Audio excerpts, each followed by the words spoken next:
has a little bit to do with what's allowed to be a subversive movie, and it's really not the actually submersive movies, like this subversive movies. This is a very subversive movie because it is all wrapped up in the candy coated package of like just like consumerist blah blah blah, and then it's got that message buried in it. It's not the dour like it's not the dour criticism of capitalism. Like, it is a more subversive movie than, for example, Sorry to Bother You, which is very upfront about what it's doing, because it's you know, it's coating the pill in sugar and butter and all the other good stuff. And it's marketing to the demographic that is being marketed to by the like, that's the thing. It's like, oh, hey, the exact same targets that are the demographic of the stuff we're critiquing, we're marketing this to you. So it was like direct in that. Both of these movies are that. Like, both of these movies have that thing where they get criticized because they're not serious enough.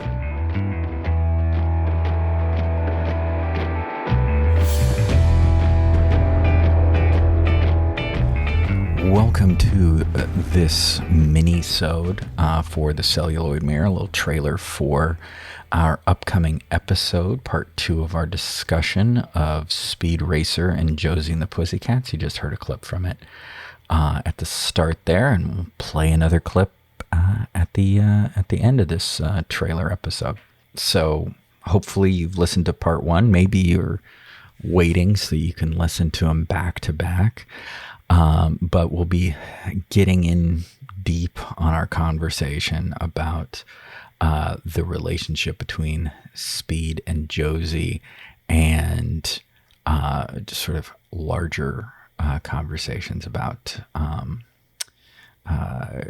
corporations and art and all that fun stuff with Che. So just other than what's coming up in the next episode, also wanted to mention that if you are in the New York area this coming weekend, so in just a few days after we release this little trailer, so not much time, hopefully you're really keeping up on these, we actually have a film that we produced.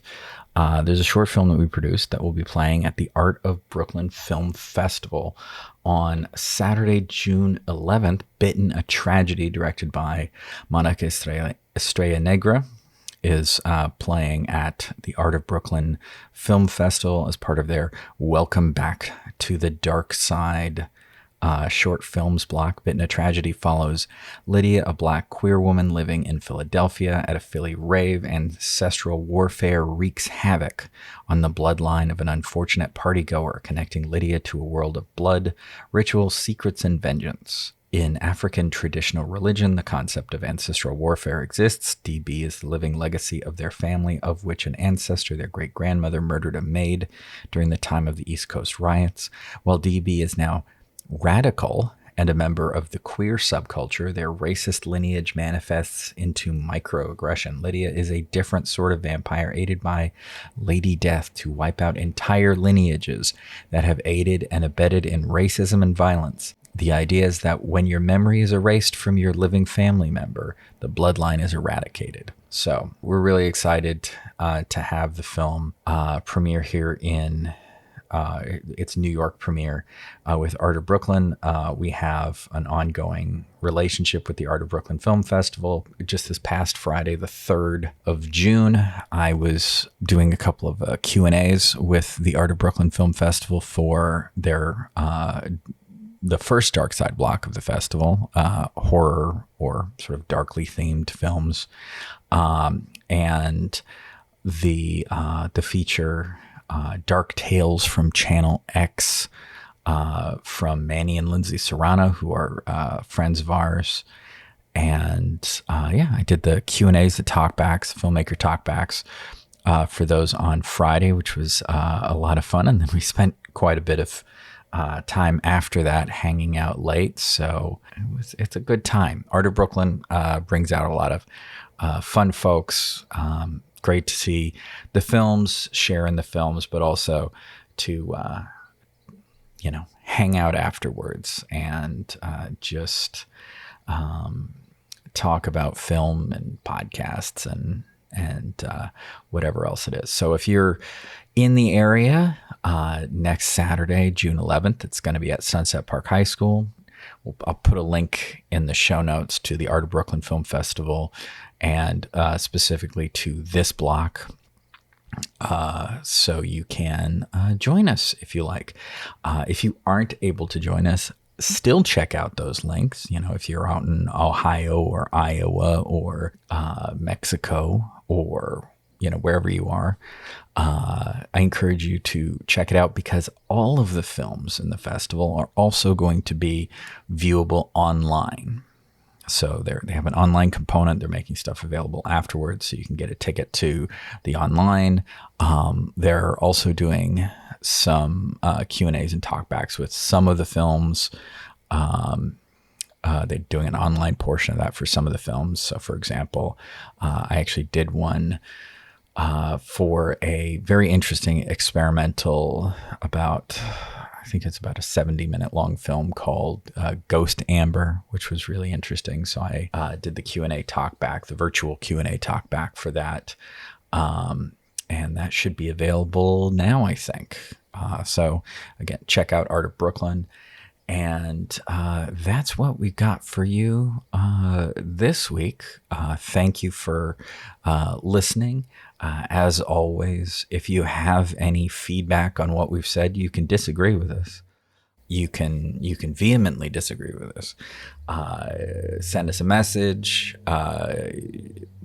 through Instagram or info@4milecircus.com. You can just send us an email, or again, as I've said before in past editions here, if you want, you can just go to the anchor.fm/the celluloid mirror, and there's a button on it. If you go to anchor.fm/the celluloid mirror and you just scroll down a little bit, there's a button that says message.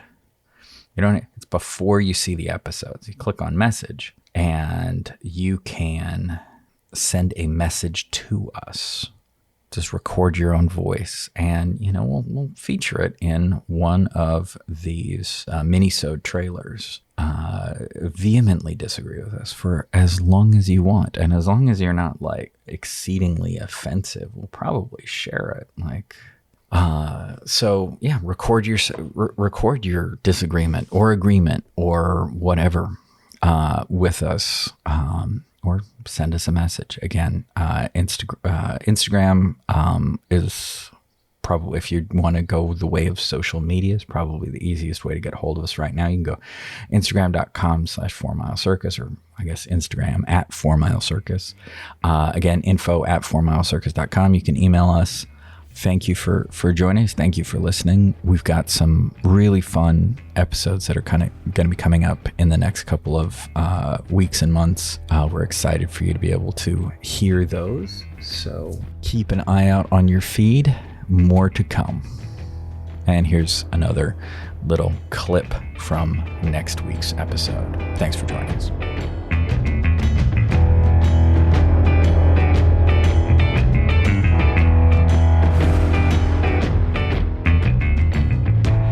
Interesting because this makes me think of a scene in Josie and the Pussycats that I didn't know if we'd have an opportunity to discuss, that I am always very struck by, which is the scene where Fiona tries to bond with the Pussycats to do girl stuff.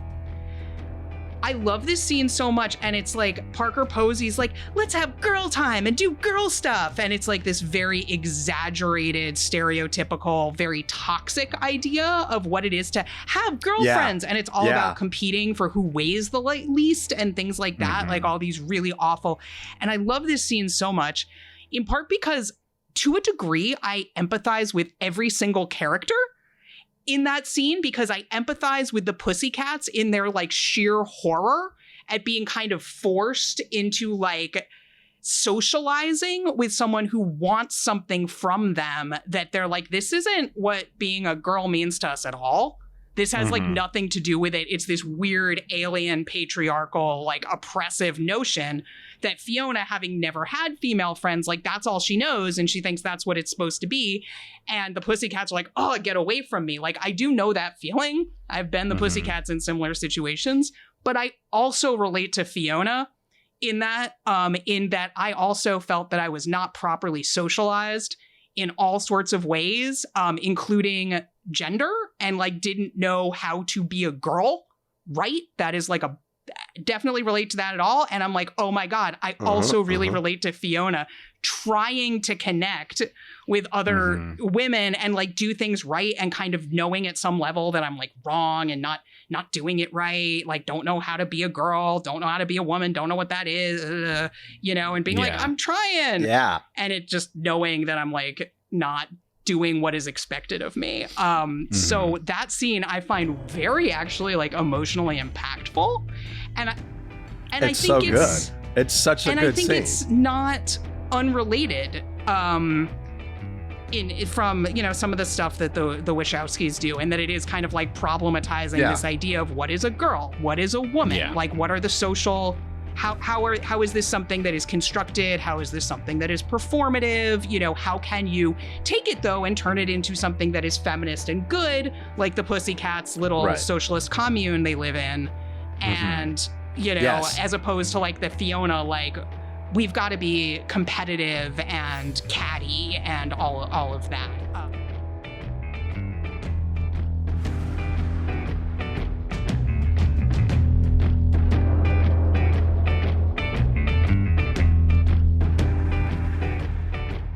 The Celluloid Mirror is a 4 Mile Circus production hosted by Nicole Solomon and Sean Mannion. Our theme music is Twisted by Kevin MacLeod. You can hear more from Kevin MacLeod at incompetech.filmmusic.io.